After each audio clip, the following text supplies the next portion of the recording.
సాయిరాం. సమస్త సాయి భక్తులందరికీ నమస్కారం అండి. అందరూ ఎలా ఉన్నారు? అందరూ కూడా బాబాగారి దయ వలన ఎప్పుడూ ఆనందంగా, ఆరోగ్యంగా ఉండాలని, మీరు కోరిన కోరికలన్నింటినీ కూడా బాబాగారు తీర్చేయాలని, మీ తరపున నేను కూడా బాబాగారిని మనస్ఫూర్తిగా కోరుకుంటూ, ముందుగా బాబాగారి పాద పద్మాలకైతే ఒక్కసారి నమస్కరించుకుని వీడియోలకైతే వెళ్ళిపోదాం. ఇక ఈరోజు బాబాగారు సాయి మాటగా నా నోట ఏం పలికించబోతున్నారో చూద్దామా? తల్లి, అతను వస్తున్నాడు, తిరిగి వస్తున్నాడు. కేవలం నీ కోసం మాత్రమే తిరిగి వస్తున్నాడు. నీ ఇంటి వైపు అడుగులు వేస్తున్నాడు. నిన్ను వదులుకోవటానికి అతను ఏ మాత్రం కూడా ఇష్టపడటం లేదు.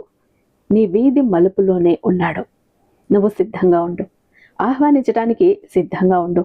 ఇంతకీ ఆ వ్యక్తి ఎవరో తెలుసుకోవాలనుందా? అతను ఎందుకు మళ్ళీ వస్తున్నాడో తెలుసుకోవాలనుందా? వస్తే నీ జీవితం ఎలా ఉంటుందో తెలుసుకోవాలనుందా? ఒక్క 2 నిమిషాలు ఓపిక పట్టు తల్లే. ఎందుకంటే నీ సాయి ఏది కూడా ముందుగా చెప్పడు. నీలో కొంత ఆనందాన్ని, కొంత భయాన్ని, కొంత కంగారుని, కొంత ఆలోచించే ఒక విధానాన్ని అంతా కూడా నీలో కలిగించి ఆ తర్వాతే ఏదైనా చెబుతాడు. అసలు విషయం ముందే చెప్పేస్తే అందులో ఉన్నటువంటి మాధుర్యం ఏముంది? నువ్వు కూడా కాసేపు నిన్ను అలా ఆడుకొని, ఉడికించి, బెదిరించి తర్వాత చెప్తేనే కదా అందులో అందము, ఆనందము. ఈరోజు నీ సాయి నీతో ఆడుకోవాలనుకున్నాడు తల్లి. అందుకే ఈ చిన్న మాట. అయితే ఈ వ్యక్తి నీ జీవితంలోకి వస్తున్నాడు అంటే, రావటము అంటే మామూలు విషయం కాదు తల్లి. ఎగిరి గంతులేస్తావు, సంతోషపడిపోతావు. అసలు ఇంతకీ ఎవరు ఆ వ్యక్తి తెలుసుకోవాలనుందా? ఉంటే ఖచ్చితంగా నీ సాయి సందేశాన్ని పూర్తి వరకు విను తల్లి. ఎక్కడా మధ్యలో ఆగకు. ఆగిపోయావంటే నీ కోసం బయలుదేరిన ఆ వ్యక్తి మధ్యలోనే ఆగిపోతాడు. జాగ్రత్త అంటూ బాబాగారు ఈరోజు ఒక నిగూఢ అర్థం దాగి ఉన్న హెచ్చరికతో కూడిన సందేశంతో వచ్చారంటే, బాబాగారి మాటలు వెనుకున్న అర్థం పరమార్థం తెలియాలంటే ఖచ్చితంగా వీడియోని ఎక్కడ స్కిప్ చేయకుండా, మిస్ చేయకుండా చివరి దాకా చూడండి. వీడియోకి ఒక చిన్న లైక్ ఇచ్చేసి ఛానల్ని సబ్స్క్రైబ్ చేసుకొని అదే చేత హైప్ కూడా చేస్తారని ఆశిస్తూ భావిస్తూ ఉన్నాను. ఇక ఓం సాయిరామ్ అంటూ కామెంట్ టైప్ చేసి పెట్టి వీడియో చూడటం మొదలు పెట్టండి. బాబాగారి ఆశీస్సులు ఇంకా త్వరగా మీకు దొరుకుతాయి. ఇక ఎంతో నమ్మకమైన గురువు గారండి. ఎందుకనంటే కనుక ఈయనకు ఎలాంటి మొండి సమస్యలను ఇచ్చినా, ఎవరికి చెప్పుకోలేని ప్రాబ్లమ్స్ అంటే కట్టుకున్న భర్త, కట్టుకున్న భార్యకి, కడుపును పుట్టిన బిడ్డలకి చెప్పుకోలేని బాధలు కొన్ని ఉంటాయి. ఎవరికి చెప్పుకోలేం, అల్లాడిపోతాం. కానీ బయటపడాలి. జీవితం నరకంగా ఉంది. ఇంట్లో అందరూ ఉన్నప్పుడు కన్నీళ్లను దిగమింగుకుంటూ, లోపల ఏడ్చుకుంటూ, ఎవరూ లేనప్పుడు కన్నీళ్లతో కుమిలిపోతూ ఈ నరకం ఎన్నాళ్ళు బయటపడాలి అనిపిస్తోంది. అలాంటి దిక్కుతోచని సమస్యలతో, పర్సనల్ ప్రాబ్లమ్స్తో అల్లాడిపోతూ ఉంటే మీరు ఒక్కసారి ఈ గురువు గారికి కాల్ చేయండి. చాలా తక్కువ సమయంలో మిమ్మల్ని ఆ కష్టాల నుంచి బయటపడేస్తారు. మీకు ఎంతో రిలీఫ్నిస్తారు. మీరు ప్రశాంతంగా బ్రతకటానికి, గడపటానికి ఈయన చక్కటి పరిష్కారాలు అందిస్తారు.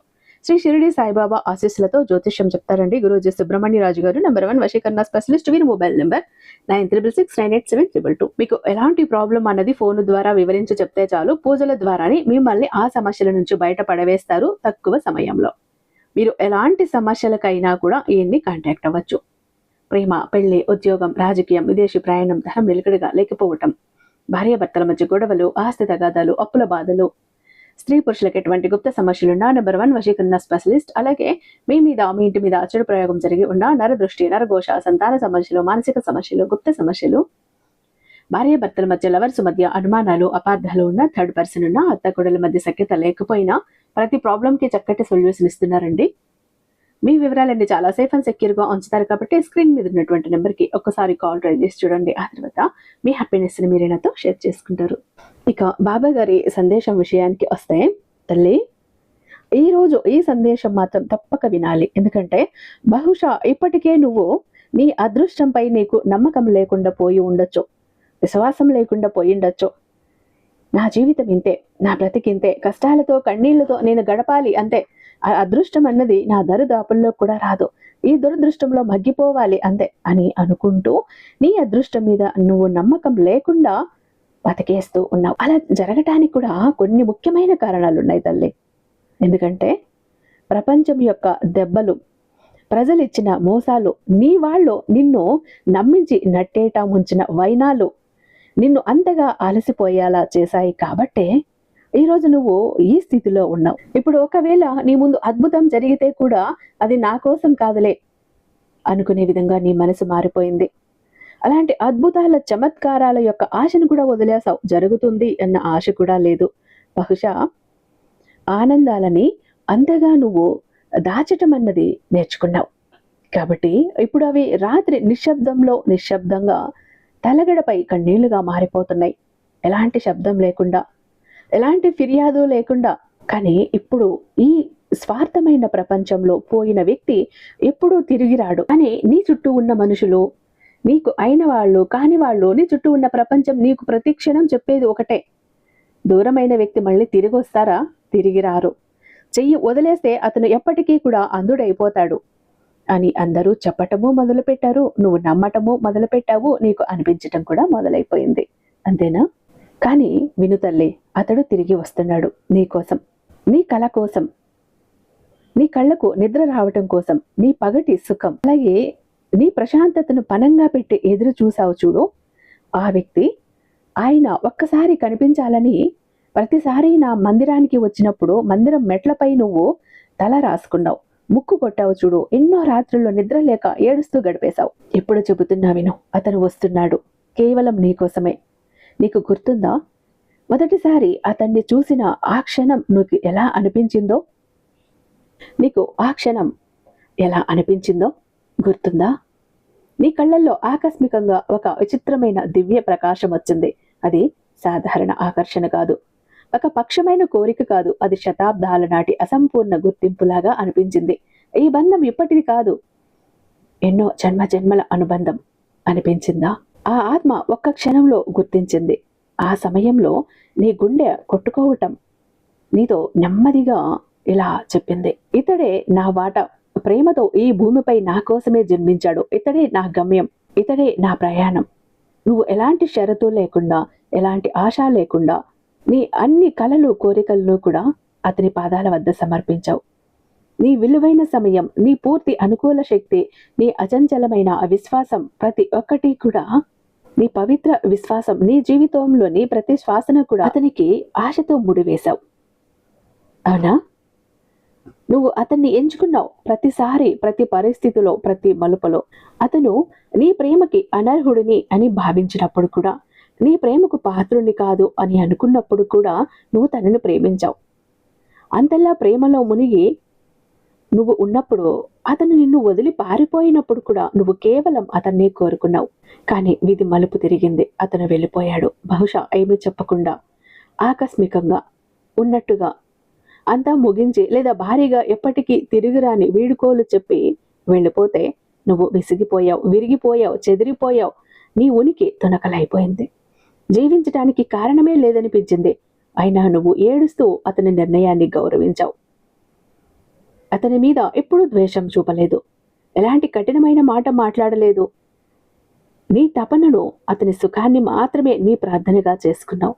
నిన్ను లోపల నుంచి కూడా పూర్తిగా విచ్ఛిన్నం చేసుకున్నావు. కానీ అతన్ని నిందించటానికి లేదా అపవాదు వెయ్యటానికి ఎప్పుడూ ధైర్యం చేయలేదు. ఎందుకంటే నీ ప్రేమ కేవలం వాసన కాదు, ఆట కాదు. అది అలౌకిక ఒప్పందం కాదు. అది సత్యమైనది, నిశ్చలమైనది, ఆధ్యాత్మికమైనది, జన్మల బంధం. అది 2 శరీరాల మిలనం కాదు, 2 ఆత్మల మిలనం. ప్రజలు నీతో మళ్ళీ చెప్పారు, అతన్ని మర్చిపో.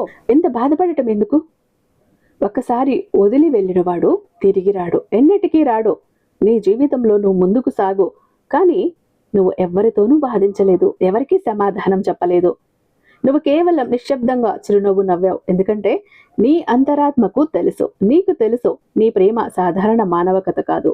ఇది బ్రహ్మాండపు ఒక సంకేతమని, సాయి శక్తి దారాలతో నేసినటువంటి ఒక బంధమని, జన్మలుగా కట్టుబడి ఉంది. దీన్ని సాధారణ మనిషి లేదా ఏ పరిస్థితి కూడా తెంచలేదు. చూడు తల్లి, ఈరోజు నీ అచంచలమైన విశ్వాసం, నీ మౌన సహనం గెలుస్తుంది. నీ నిశ్చల ప్రేమ యొక్క కంపనాలు ఈ మొత్తం బ్రహ్మాండాన్ని కదిలించేశాయి. ఇక్కడ షిరిడీలో ఉన్న సాయిని కదిలించేసి ఈరోజు నీ దగ్గరికి లాక్కొచ్చాయి. చూడు ఎంతటి శక్తి ఉంటే నీ ప్రేమకి. నీ ఆ రాత్రి ఆ ఆర్తనాదాలు, ఆ బాధలు, కన్నీళ్ళు, అవి కేవలం ఆకాశగంగా, చంద్రుడు, నక్షత్రాలు విన్నవి. ఈరోజు ఆ ప్రార్థనలన్నీ జవాబులుగా, ఆశీర్వాదాలుగా నీ వైపు తిరిగి వస్తున్నాయి. బహుశా నీ మనసులో ప్రశ్న రావచ్చు, అతను ఎప్పుడూ రావాల్సింది కదా బాబా, అయితే ఇంత ఆలస్యం ఎందుకు ఇంత ఆలస్యంగా, ఎందుకు ఇంత సంవత్సరాల తర్వాత నన్ను ఎంత తపన పెట్టాడో, నా కన్నీళ్ల విలువ తెలియలేదా? ఆ సమయంలో ఎందుకు తెలుసుకోలేదు, ఎందుకు రాలేదు అని అనుమానం వచ్చిందా? అయితే కారణం విను. అతడు మానసికంగా ఆధ్యాత్మికంగా సిద్ధం కాలేదు. ఒక మనిషి తన తప్పుని తన పొరపాటుని పూర్తిగా తెలుసుకుని పశ్చాత్తాప పడినప్పుడే అతడు సిద్ధమవునట్టు. అతని ఆత్మ లోతుగా తెలుసు. నీవెవరు, నీ ప్రాముఖ్యత ఏంటి, నీ మనస్తత్వం ఏంటి, నీ విలువ ఏంటి, ప్రతి ఒక్కటి అతనికి తెలుసు. కానీ ఎందుకు ఆగాడో తెలుసా తల్లి? అతనికి కూడా కొన్ని పరిస్థితులు ఉంటాయి కదా, వికారాలు, అహంకారం, సమాజ బంధాలు, భయాలతో పోరాడుతున్నాడు. అతను తనను తాను నీ ముందు పవిత్రమైన అపారమైన ప్రేమకు అర్హుడని భావించలేదు. నీకు నేను సరిపోనేమో అన్న ఆలోచన ఉంది, తనకు నేను సరిపోనేమో అన్న ఆలోచన కూడా ఉంది. ఒక సాధారణ మనిషి ముందు దైవిక ప్రేమ వచ్చి నిలబడితే అతడు భయపడి వెనక్కి మళ్ళీపోతాడు. ఎందుకంటే అతనికి ఆ పవిత్ర కాంతిని నిర్వహించటానికి, తట్టుకోవటానికి తన సమర్థుడని అనిపించదు. నువ్వు ఎలాంటి ఆగ్రహం చూపలేదు, కోపం చూపలేదు, ఫిర్యాదు చేయలేదు, ప్రతీకార భావనని పెంచుకోలేదు. నువ్వు కేవలం మౌనంగా అన్నీ కూడా దూరంగా ఉండి సహించుకుంటూ వచ్చావు. అతను ప్రేమిస్తూనే ఉన్నావు. ఇదే నిజమైన ప్రేమ. అన్ని అడ్డంకులని దాటేసేది ఇది. సమయం, దూరం అన్నీ కూడా ఖాళీ చేతులను తుడిచేసేది. ఈ రోజు అదే జరుగుతోంది. ఇక్కడ ఇది ఒక ఆకర్షణాత్మక ప్రేమ తల్లి. అతన్ని తిరిగి నీ దగ్గరికి మళ్ళీ లాక్కొస్తోంది. నీ ప్రేమ, నీ మంచితనం. కానీ గుర్తుంచుకో, ఈసారి అతడు మునుపటిలాగా రావటం లేదు.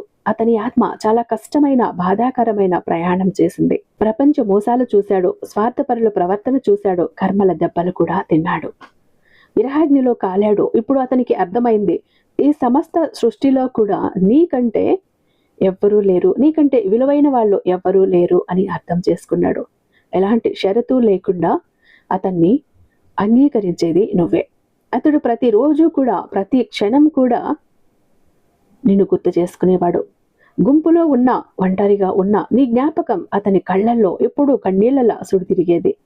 కానీ పశ్చాత్తాపాగ్నిలో కాలిపోతూ తనను తాను అడిగేవాడు, ఇన్ని తప్పులు చేసి ఇంత బాధ ఇచ్చిన తర్వాత కూడా నేను తన జీవితంలోకి వెళ్తే ఆహ్వానిస్తారా?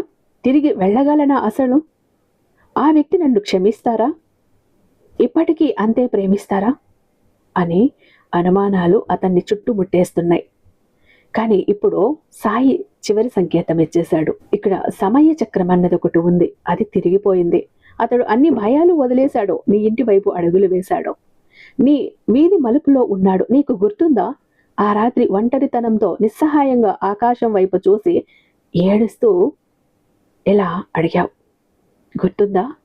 అప్పుడు చెప్పిన మాటలు, సాయి, సాయినాథ, నా ప్రేమ నిజమైతే నేను ఎప్పుడూ కూడా ఎవరి బాధ కలిగించకపోతే అతన్ని నా దగ్గరకు తిరిగి పంపించు. నీ ఆ ఒక్క పిలుపు సమయపు వేగాన్ని కూడా కరిగించేసింది. నీ ఆ కన్నీళ్లు అతని ఆత్మను కదిలించేశాయి, అతని రాకకు మార్గం సుగమం చేశాయి. ఇప్పుడు అతడు చాలా త్వరలో నీ తలుపు వద్ద నిలబడి ఉంటాడు. బహుశా అతని చేతులు వణుకుతున్నాయి, కళ్ళల్లో సిగ్గు, పశ్చాత్తాప కన్నీళ్లు ఉంటాయి. అయితే అతడు సంకోచంగా తలుపు తట్టాడు. బహుశా అతనికి మాటలు రాకపోవచ్చు, కానీ అతని కళ్ళు మాత్రం నీకు అన్ని స్పష్టంగా చెబుతాయి. అతని కళ్ళల్లో నీకు ప్రతి ఒక్కటి స్పష్టంగా కనిపిస్తుంది. అతని బాధ, ఆవేదన, సిగ్గు, భయము, వణుకు అన్ని కళ్ళల్లో కనిపిస్తాయి. అయితే వీటన్నింటికి మించి కొండంత ప్రేమ నీ మీద కనిపిస్తుంది. అతని లోతైన పశ్చాత్తాపం, అపారమైన ప్రేమ, నీ పట్ల ఉన్నటువంటి గౌరవం, పూర్తి సమర్పణ అన్నీ కూడా నీకు కనిపిస్తాయి. అప్పుడు నీకు నమ్మకం కలుగుతుంది. నీ సంవత్సరాల ఎదురుచూపు ఏదైతే ఉందో, నువ్వు రాత్రంతా నిద్ర లేకపోవటం వ్యర్థం కాలేదు. ప్రపంచం మళ్ళీ నీతో ఏదో మాట్లాడుతుంది. ఎంత సులభంగా క్షమిస్తావా? అతను నిన్ను ఎంత ఏడిపించాడు, ఎంత బాధ పెట్టాడు, నిన్ను వదిలి వెళ్ళిపోయాడు, నువ్వు కేవలం చిరునవ్వు నవ్వుతావా అని నీ ప్రపంచం, అంటే నీతో ఉన్నవాళ్ళు, నీ చుట్టూ ఉన్నవాళ్ళు ఖచ్చితంగా నిన్ను ప్రశ్నిస్తారు ఈ విధంగా. ఎందుకంటే నీ ప్రేమ ఎప్పుడూ ప్రతీకారం కోరలేదు. ప్రతీకారం కోసం అస్సలు కాదు నీ ప్రేమ. నీ ఎదురుచూపు బలహీనత కాదు, అది నీ యొక్క ఆత్మ పరమశక్తి. అది కేవలం ఇవ్వటం మాత్రమే తెలుసు దానికి.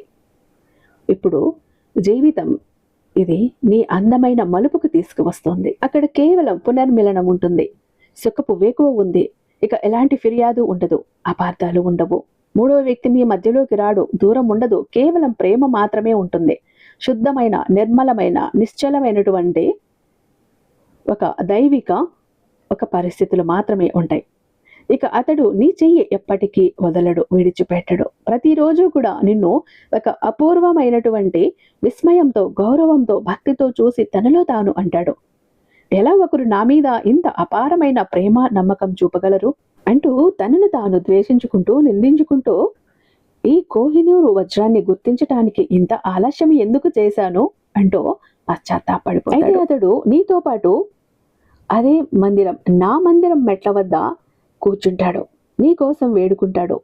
నువ్వు సంవత్సరాల క్రితం ఒంటరిగా ఏడుస్తూ ప్రార్థించిన చోటే అతడు కూడా నీకు తోడుగా, నీకు జతగా వచ్చి కూర్చుంటాడు. నీ పక్కన నిలబడే సాయిని కోరుతాడు. సాయి ముందు తల వంచి కన్నీళ్లు కారుస్తాడు, పశ్చాత్తాపడతాడు, ధన్యవాదాలు చెబుతాడు.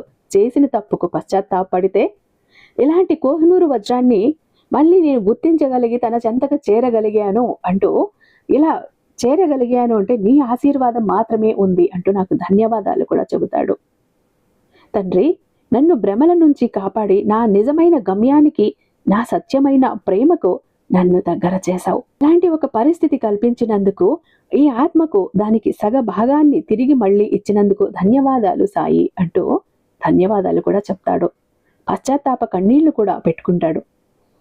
నువ్వు సహించిందంత సులభమైతే కాదు తల్లి. ఇక్కడ నీ బాధని, నీ కష్టాన్ని నువ్వు భరించటం ఒక ఎత్తైతే, ప్రజలు కఠినంగా మాట్లాడారు, వెనుక గుసగుసలాడారు, తీవ్ర వ్యాఖ్యలు చేశారు. ఈ వ్యక్తి ఎందుకు తన కోసం దూరం అయిపోయిన వ్యక్తి కోసం, విడిచి వెళ్ళిపోయిన వ్యక్తి కోసం ఇంతలా ఎదురు చూస్తున్నారు అంటూ ఆ ఒంటరితనం యొక్క వేదన ఏదైతే ఉందో అది రక్తంతో పోరాటం చేసినట్టే. ఇవన్నీ చాలా కష్టమైనవి. నీ ప్రయాణం సాధారణ మానవ ప్రయాణం కాదు తల్లి. ఎంత భరించావో, ఎంత తట్టుకున్నావో, ఎంత సహించావో నాకు మాత్రమే తెలుసు. ఒక అత్యంత కష్టమైన పరిస్థితి నుంచి ఈరోజు ఒక మంచి కాలానికి, మంచి సమయానికి నువ్వు అడుగు పెట్టబోతున్నావు. ఇదంతా కూడా నీ సాయి ప్రతిదీ గమనిస్తూనే ఉన్నాడు. నీ ఎదురుచూపులు చాలు, నీ ప్రార్థనలు చాలు, నీ కన్నీళ్లు చాలు. అందుకే నీ వ్యక్తిలో మళ్ళీ నేను పశ్చాత్తాపాన్ని రగిలించి మళ్ళీ నీ దగ్గరికి వచ్చేలా చేశాను, తనంతట తానే వచ్చేలా చేశాను. ఎందుకంటే ఆ రోజు వెళ్ళింది కూడా తనంతట తానే. ఈరోజు తన తప్పు తెలుసుకొని పశ్చాత్తాపడి నీ విలువ గుర్తించి మళ్ళీ నీ దగ్గరికి వచ్చేలాగా చేసింది కూడా నేనే. అతడు తిరిగి వస్తున్నాడు. కేవలం రక్త మాంసం మనిషిగా కాదు తల్లి. నీ ప్రతి సతాయించబడిన ప్రశ్నకు మౌన సమాధానంగా, నీ ప్రతి ప్రార్థన యొక్క మధుర ఫలితంగా, నీ ఆత్మ యొక్క రెండవ సగ భాగంగా వస్తున్నాడు. కాబట్టి అతను నీ ముందుకు వచ్చినప్పుడు నీ కళ్ళల్లో బాధ కన్నీళ్లు తెచ్చుకోకు, ఏడుస్తూ అతన్ని మరింత నేరస్తుడిని చెయ్యకు, నిందించకు. కేవలం స్థిరంగా నిలబడి నీ పూర్తి శక్తితో అతన్ని చూసి నీ ఆ మందహాసంతో చెప్పు, నాకు తెలుసు నువ్వు వస్తావని, ఎదురు చూస్తున్నాను. ఎందుకంటే నా ప్రేమపై, నా సాయిపై నాకు నమ్మకం ఉంది, విశ్వాసం ఉంది అని చెప్పు. ఇది ఎప్పటికీ అబద్ధం కాదని నాకు తెలుసు. నా సాయి నాకు ద్వారాలు తెరిచి ఉంచుతాడని తెలుసు. నాకు కావలసిన వ్యక్తిని తీసుకొచ్చి నాతో కలుపుతాడని తెలుసు. ఎందుకంటే నాది నిశ్చలమైన ప్రేమ, నిర్మలమైన ప్రేమ. ఇక్కడ స్వార్థం లేదు. నీ మీద నాకు ఎలాంటి కోపము లేదు, ద్వేషము లేదు. ఉన్నది ప్రేమ మాత్రమే. ఆ ప్రేమను సాయి దగ్గర సమర్పించాను, సాయి పాదాల వద్ద ఉంచాను. నాకు తెలుసు నా సాయి నిన్ను నా దగ్గరికి తీసుకువస్తాడని, మనల్ని కలుపుతాడని, మన మార్గం ఒకటి చేస్తాడని. ఈ ఒక్క మాట చెప్పు. అతని మనసు ఉప్పొంగిపోతుంది. అతనిలో ఉన్న అనుమానాలు, భయాలు అన్ని పటాపంచలైపోతాయి. నేను తిరిగి వెళ్తే నన్ను మళ్ళీ జీవితంలోకి ఆహ్వానిస్తారా, రాణిస్తారా, ప్రేమగా నన్ను చూసుకుంటారా, నమ్మకంతో ఉంటారా ఇలాంటి ఎన్నో అనుమానాల్లో ఉన్న మనసుతో అతను వస్తున్నాడు. కానీ పశ్చాత్తాపం అయితే గుండెల నిండా ఉంది. అతని అనుమానాలన్నిటికీ సమాధానం నీ ఒక్క చిరునవ్వే. ఎందుకంటే ఒక వ్యక్తి తప్పు చేసి పొరపాటు చేసినప్పుడు, నాది తప్పు అయిపోయింది అంటూ పశ్చాత్తాపడి నీ దగ్గరికి వచ్చినప్పుడు నువ్వు మళ్ళీ నిందించి మాటలతో గుచ్చితే అప్పుడు నీ మంచితనం ఎక్కడ ఉంటుంది? తన తప్పు తెలుసుకున్నాడు కాబట్టి ఆ వ్యక్తిని క్షమిస్తే నీ అంతటి ఉత్తమమైన వ్యక్తి ఇంకొకరుండరు బిడ్డ. నువ్వు ఇలా చేసావు అంటే నీ సాయికి ఇంకా ప్రియమైన బిడ్డగా మారిపోతావు. నా కళ్ళకు స్పష్టంగా కనిపిస్తోంది తల్లి. మీరిద్దరూ ఒకటవుతారు. నా మందిరానికి వస్తారు, నా ముందు నిలబడతారు, చేతులు జోడిస్తారు, కళ్ళల్లో ఆనందపు కన్నీరు ఉంటుంది. మీ సాయికి ధన్యవాదాలు కూడా ఇద్దరూ చెబుతారు. మీ సాయి 2 చేతులు పైకెత్తి మిమ్మల్ని ఆశీర్వదిస్తాడు. మీ జీవితం ఎప్పుడు సంతోషంగా ఉంటుంది. అయితే ఆ వ్యక్తి ఎవరు అనేది ఈ పాటికే అతని రూపం నీ మనసులో నిలబడి ఉంటుంది, నీ కళ్ళల్లో కనపడుతూ ఉంటుంది. ఆ వ్యక్తి ఏ వ్యక్తి అయినా కావచ్చు. నీ మనసుకు తెలిసిపోయి ఉంటుంది ఆ వ్యక్తి ఎవరోని. ఆ వ్యక్తి రాకను నీ మనసు గుర్తించే ఉంటుంది. ఆ వ్యక్తి అడుగుల చప్పుడు నీ మనసుకి, నీ గుండె చప్పుడుకి వినపడుతోంది. ఒక్కసారి ప్రశ్నించు, కళ్ళు మూసుకో. ఆ వ్యక్తి రూపం నీ కళ్ళల్లో కదులుతుంది అంటూ బాబా గారు ఈరోజు ఒక అత్యద్భుతమైన సందేశంతో మన ముందుకు వచ్చారండి. ఐ హోప్ ఈ వీడియో మీకు నచ్చే ఉందని భావిస్తున్నాను. రేపు మరొక మంచి వీడియోతో మీ ముందుంటాను. అంతటిదాకా సర్వేజన సుఖినో భవంతు. అహం సారాం.